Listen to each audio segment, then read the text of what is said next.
Hello to all of my Patreon and local supporters. Thank you for being here. I appreciate it very much. Today's video is a very, very important video. And why is that? Is because the work that I have been doing for almost a year now has been confirmed by someone from Russia. I received an email and I will read part of this email to you guys. I'm not gonna disclose the name of the person. However, you probably will find out if you do your own research. Nevertheless, someone who is Russian, lives in Russia, and who is opposing Chabad Lubavitch presence and absolute power over the politics in Russia has contacted me.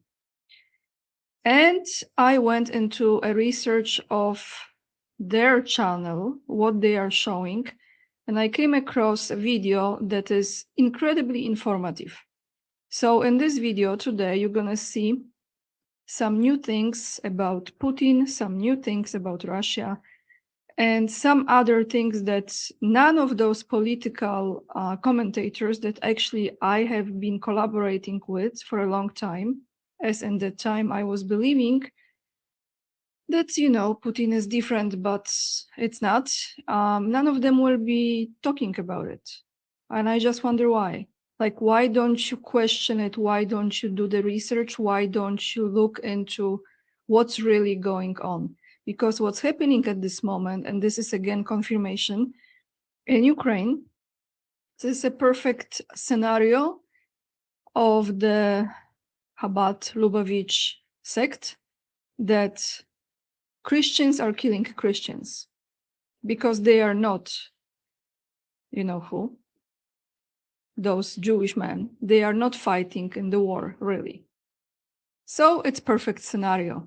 And if this conflict spreads, they are talking about, Poland next and this and that. That will be also, I don't think it will go that far, but if it does, okay, if it spreads throughout the European countries, it will be the same case. It will be Christian killing Christian. Nevertheless, guys, let me start with the email and then I will go to the video that is incredibly informative and I'm sure you will appreciate it. So actually, you know what? No, I'm not gonna, what am I doing? I'm not gonna share it.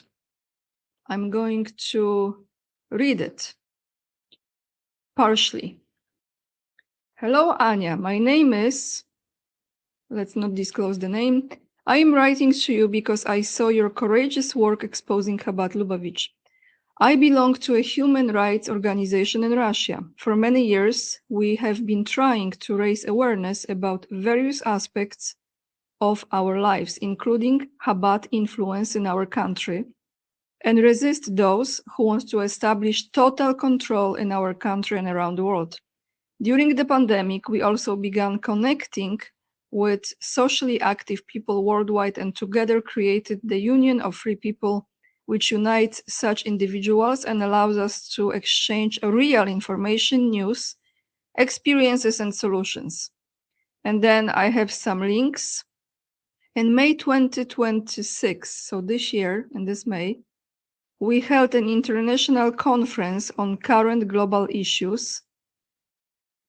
And just recently, on June 21st, our movement held an all-Russian Congress where we expressed our lack of confidence in Putin, once again exposed the Chabad sect, and called for an end to the special operation in Ukraine, which Chabad had unleashed for their own interests, where brothers are killing brothers. So this is part of this email.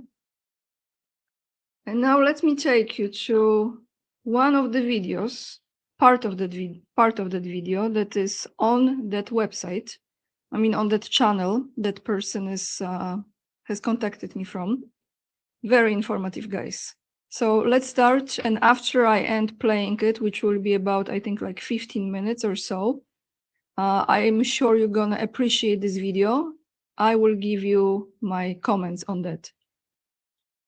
1 second, let me mute myself. And one more thing before I start. Sometimes you have to read from the screen. Mainly, this is translated into English. The sound is not excellent, but is good enough, and it will give you a lot of information, much more than I was actually able to come across before.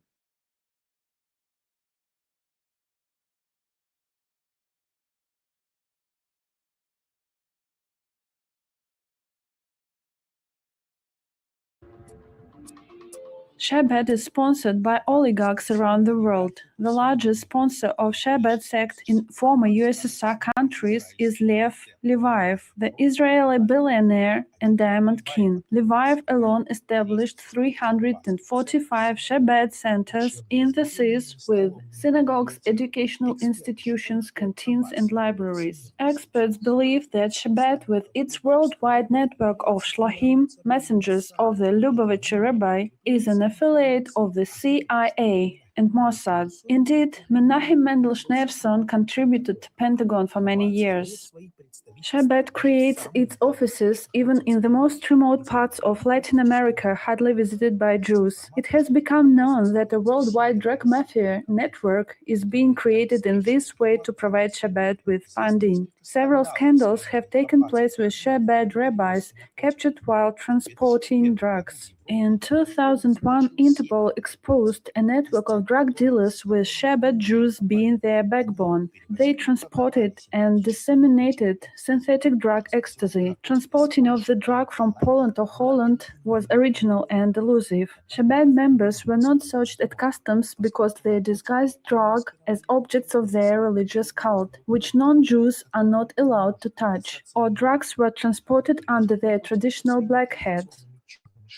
A network involved in millions of US dollar laundering. The Colombian cocaine king's money was revealed in the US. That was the most powerful and most intricate structures that has ever interacted with the Colombians. Very respectable Chabad people headed the criminal gang.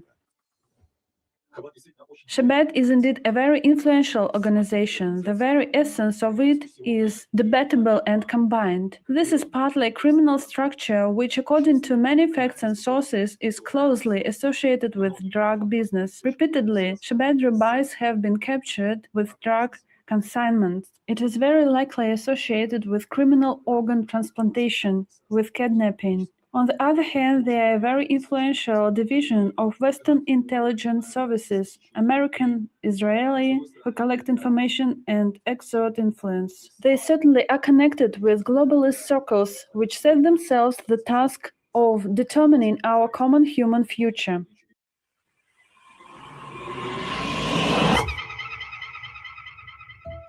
The fanatical Chabad sect has also infiltrated the very pinnacle of power in Russia. According to Edward Hoders, the 1991 putsch and further destruction of the USSR took place in strict accordance with the Chabad plan. He learned about that in New York at a meeting with Menachem Mendel Schneerson, chief rabbi of Chabad. Here's what Hoders writes: I was amazed when the Chabad people dedicated me in detail to the behind-the-scenes of the August 1991 putsch and events that followed. Before that, I had sincerely believed that the GKChP members were to blame for everything, but in New York I realized the truth. There I was confidentially informed that the Soviet Union was living its last days and what will follow its collapse. Even the republics were named which leaders were to put their signatures under the sentence of the country. We have already quoted LaRouche talking about traitors infiltrated by the West into the top of the Soviet Union. As we understand now, Chabad agents were active in Soviet Union too. Gorbachev, for example, caused incredible damage when began destruction of the USSR. By the way, he later admitted that. Back in 1999, at the American University in Istanbul, you said that the goal of your whole life was the destruction of communism. Let us know that Jews, Chabad members obviously, started to actively infiltrate into the Communist Party apparatus in Gorbachev's period. The person has numerous awards and prizes from the USA, the West, Israel. Gorbachev said a noteworthy phrase in his last New Year address to Soviet people. The coming year is special. The fate of our multinational country will be decided this year. Therefore, Gorbachev made it clear that in the new 1991, the Soviet Union was to cease its existence. This proves pre-planned nature of the operation. I cease my activities as President of the USSR. The color revolution committed by Yeltsin and the Western intelligence services in October 1993 was obviously also planned in advance. I know that for many of you, this night was sleepless. I know that you understood everything. The Jewish financial clans, enriched by robbery of the national heritage of the Russian people, allocated a lot of money and their militants to suppress popular resistance to the criminal anti-constitutional regime. Thousands of CIA and Israeli special services and the Jewish military terrorist pogrom organization Beitar took part in the October events.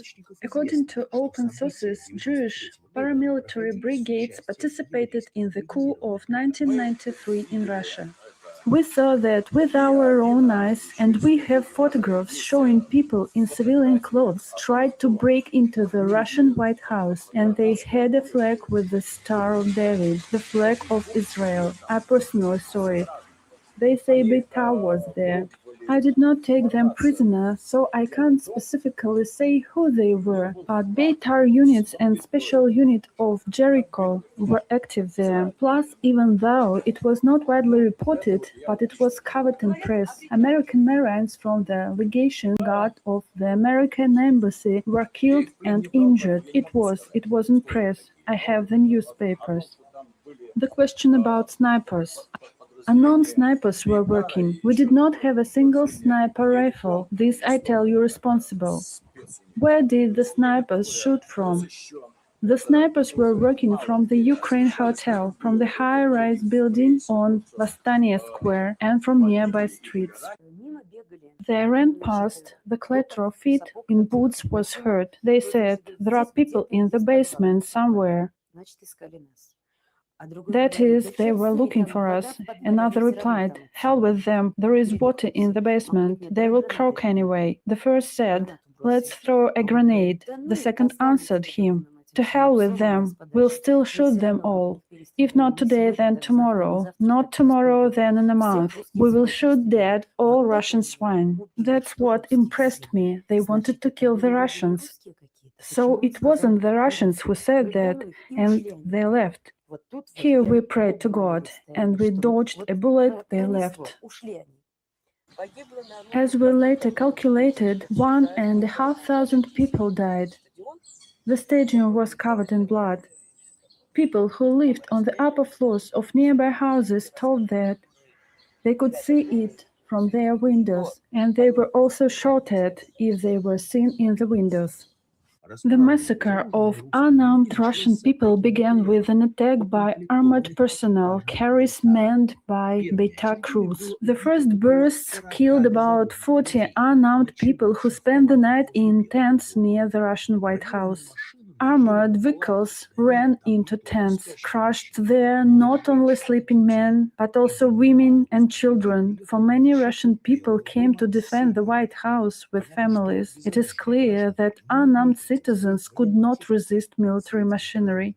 Soviet citizens were destroyed brutally in a fascist way, and then they presented the coup as a will of people. That is an example of chutzpah, unparalleled lies and arrogance. So we must understand what is presented to us as a historical event and allegedly happened by itself often is a performance organized from abroad by infiltrated agents. We are said that it was the people of Russia who carried out the coup of 1991-1993, that the Russian people themselves rejected socialism and came to capitalism, that it is we who elect the presidents. Yes, in fact, foreign and hostile people pushed the coup and tricked us into accepting it. 1991 was apparently not chosen by chance. On Nisan 28th, April 11th, Chabad launched the official Mosher campaign. That day, Schneerson delivered a speech and gave a new and immediate instruction to his adherents. There is only one thing left for me to transfer this task into your hands. From now on, you must do everything possible for Mosher to come today.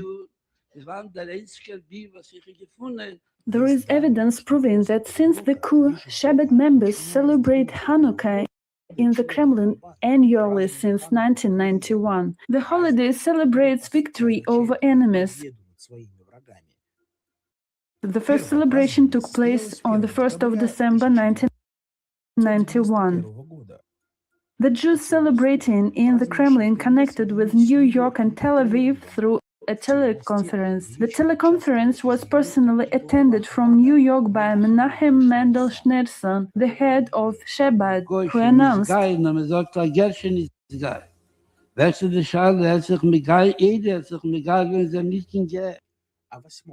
the Beloversky Agreement was signed on December 8, 1991, the last day of Hanukkah celebration. We believe that the events of 1991-1993 in Russia are the history of our country. In reality, it is a secret plan of Chabad and the CIA. Rockefeller brought down the economy of the USSR, dragging it into debt, and the state power was brought down by CIA agents paid by Rockefeller, apparently also Chabad members. After the coup, Chabad members with generous bribes penetrated all levels of government, began to control the media, the most important sectors of the economy and finance. Putin has given this fanatical sect the green light and is providing all kinds of support. Chabad emissary Beryl Lazar arrived in Russia from New York and hardly spoke Russian. Putin quickly arranged Russian citizenship for him, and now Lazar has 3 citizenships: American, Israeli, and Russian. And then, with obvious assistance of the Kremlin, Beryl Lazar seized the position of Russia's chief rabbi. They simply organized a meeting of the Jewish community, which was attended mainly by foreign citizens, and removed Chief Rabbi Adolf Shayevich. Here is what Shayevich himself said. Вызвали Лазара и через 10 минут объявили, что сейчас будут выбирать главного раввина России. И вот, 2 десятка раввинов, из которых 18 иностранцев, его выбрали.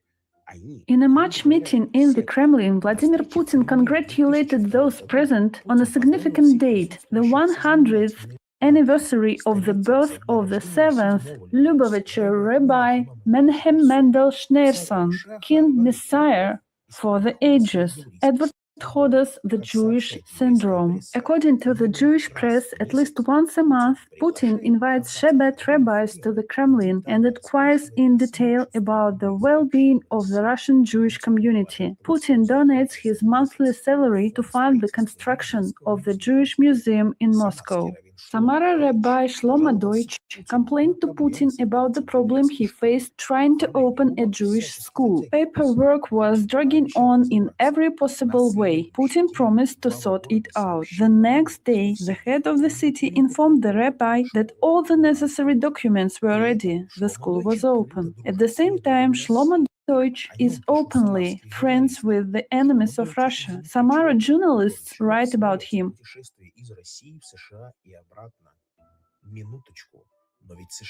Wait a minute, but the US is participating in the special military operation against Russia through Ukraine. That this is a buffer war. That is, Ukraine plays the role of a buffer through which the states oppose Russia.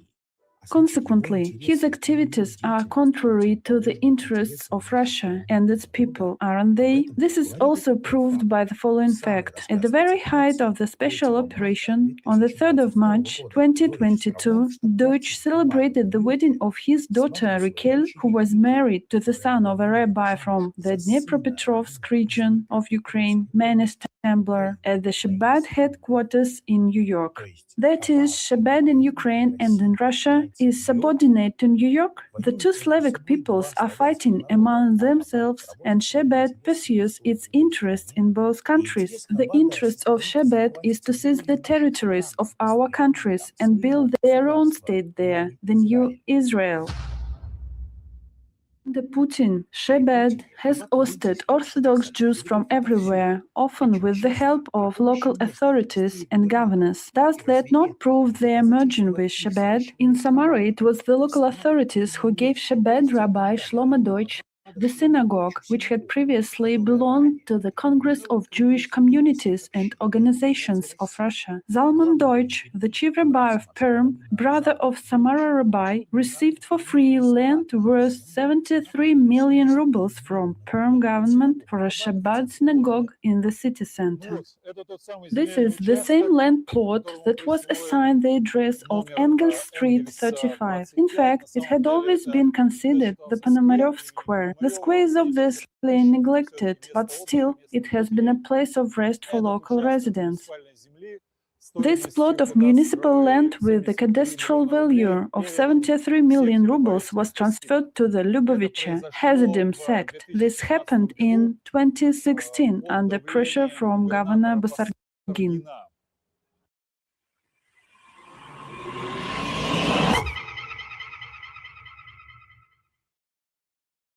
Rabbi Zalman Deutsch was visited by two security officers from the Center for Combating Extremism. He boasted to me that these were not ordinary employees, they were heads of departments. Their communication was rather strange. Several times my colleague and I witnessed Zalman yelling at them. They were in a subordinate position in relation to him. They did not object to him, they did not stop his cry. There was a feeling that the guilty schoolchildren were summoned to the principal's office. That is, Chabad took control of the law enforcement agencies. Obviously, this happened after the destruction of the USSR. In 1991, Gorbachev made the traitor Vadim Bakatin head of the KGB of the USSR, who admitted that he headed the KGB in order to destroy it.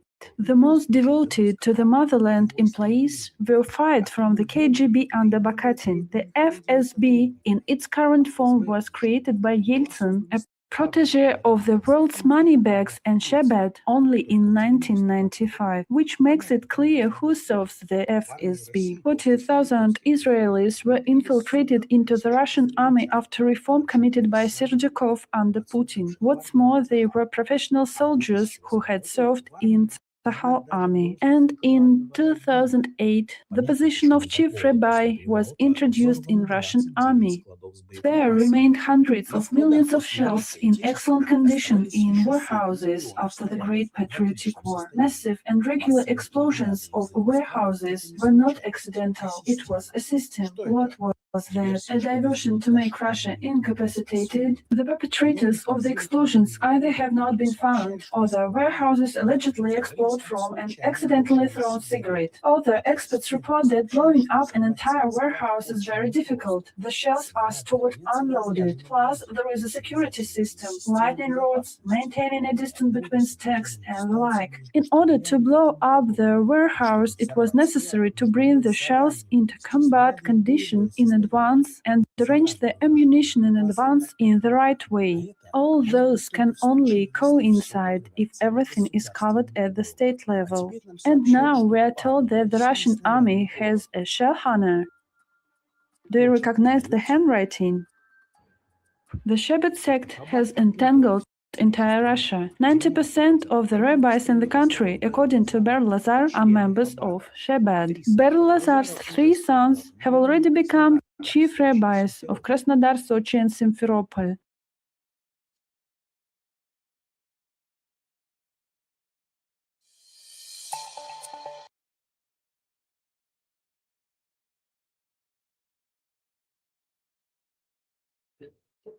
I hope you watch it all the way to the end. This is just confirming what I was saying for the almost last year. And now when I look at this, I'm thinking to myself, that feeling in my gut when I was about to move there, something was stopping me. And I couldn't understand what was it. Why am I acting like this? Like I really wanted to move to Moscow. Now I know what it was. 90% of all rabbis that live in Russia belong to Chabad Lubavitch. And that rabbi, Lazar, who couldn't speak Russian at all when he moved to Russia, and Putin took care of everything for him, because he's his handler. He is Putin's handler. And, you know, he has already, like she said in that video, he put 3 of his sons in charge of 3 regions in Russia. This is really serious, guys. Like, you know how many people don't talk about it? Like, why they don't talk about it? Why they, instead of analyzing all those moves and saying, you know, West is attacking Russia. I was there too, right? But you have to question it. This is literally created to kill Christian people and to take over the land and to create the great new Israel, like I was saying. And because the media is running this, first was against Russia, right? Now a lot of commentators, you know, are saying, no, this is actually NATO and NATO is against Russia. And it was Russia was before, you know, attacking Ukraine, but actually this is NATO fighting Russia. No, this is scheduled. This is organized. The whole point is that both sides, the US side, NATO side, and the Russian side, are being orchestrated to do it. And those who are on the highest levels, they know what's going on. Like, you don't think they know what's going on? Of course they know. Now, in this video, you have learned about 40,000 Israeli soldiers that got into the Russian army. Guys, this is just like, what can I say? And if, you know, that's why I stopped talking to certain people, because there's no point to repeat something that is not true anymore. It doesn't help people at all. It doesn't bring the truth. It brings confusion, and it brings, I will say this in English, deceit. You know, that's not true. This is actually true. That's why this conflict in Ukraine still continues. That's why they are still sending Russian soldiers who are also dying, and that's why they are kidnapping Ukrainian men from anywhere they possibly can. You know, meanwhile, taking their time to, you know, playing this ping pong, to give some land, to take back some land, to take over some land. Ultimately, the certain nation is already moving in there. Putin is this, to me, is like Putin is like one of the worst in all of this, because Zelensky, we already know from the beginning, right? Like, we know. So you know what kind of piece of shit you are dealing with. But now look at him, look at Putin. Like, he is like literally pretending that this is in the name of the nation and is helping people. What are you doing, right? And you're dragging this conflict, and I am absolutely certain that the level of support of this is dropping down because people are exhausted. And, you know, the economy is also being affected. Of course, when I was there, I haven't seen like anything was really missing, because they have their own resources and, you know, and food and things like that. And they deal with China, and many things come from there.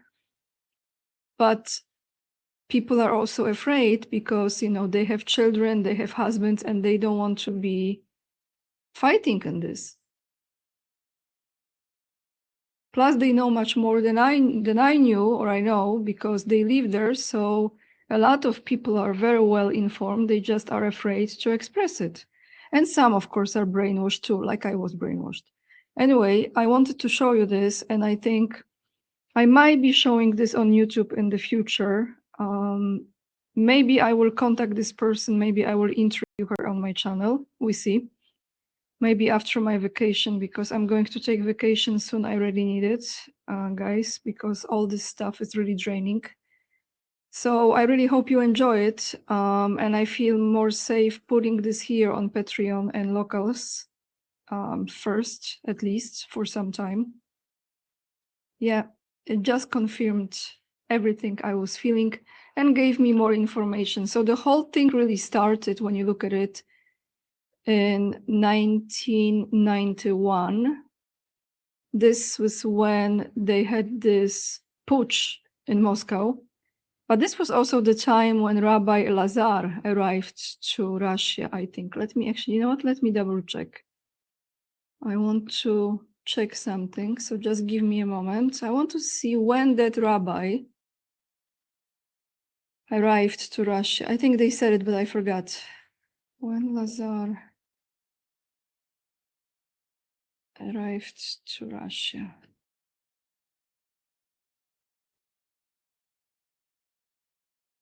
I have to put Berel. Oh, you see, it says he arrived in 1990. So, as it was scheduled, because that Schneerson, you remember that Rebbe Schneerson, the Messiah, when he gave that speech like they show in this documentary, the speech was given from New York in 1991, and he was talking about that the end of communism is near. That rabbi, that is Putin's handler, was already in Russia, because that speech was given 1991 in April, and he arrived a year before. Then it was the putsch, so they were preparing the ground. And let's see, yeah, and and I think Putin was chosen around this time, or maybe a little bit earlier. Absolutely chosen. Putin was absolutely chosen, probably by Kissinger, that's what they say, or, you know, someone around Kissinger. No question about it. So he is controlled opposition, and he is deliberately creating this whole scenario right now. And of course, I have to say that standard of living to some people who are of Jewish origin, let's say they have Israeli passport, or some Russians that are, you know, business savvy and are close to certain other people of power, their life has improved, and many other people as well. But big cities are one thing. There is much more to Russia, right, as far as the country. And they are not having the most amazing salaries. And those people who are retired, they are also struggling big time, all those babushkas. They are poor. A lot of them are really poor. So, you know, we can say that Moscow is just like this perfect candy presented to the world to give you an idea about the entire country, which is not true. And those who are the governors of those regions are also under the influence of Chabad. So perfect scenario. That's why the story with this land, with that property that man was talking about. Anyway, guys, thank you so much for watching this video. I hope that gave you some value. And if it did, put in the comments. I would like to see, since this is different than YouTube, so I don't really have that much feedback from you. But let me know. And I really appreciate your support here on Patreon and locals. It helps me a lot. Thank you so much for watching. Lots of love. And remember, we are the leading edge and we are saving humanity. And I see you in another video. Bye, everyone.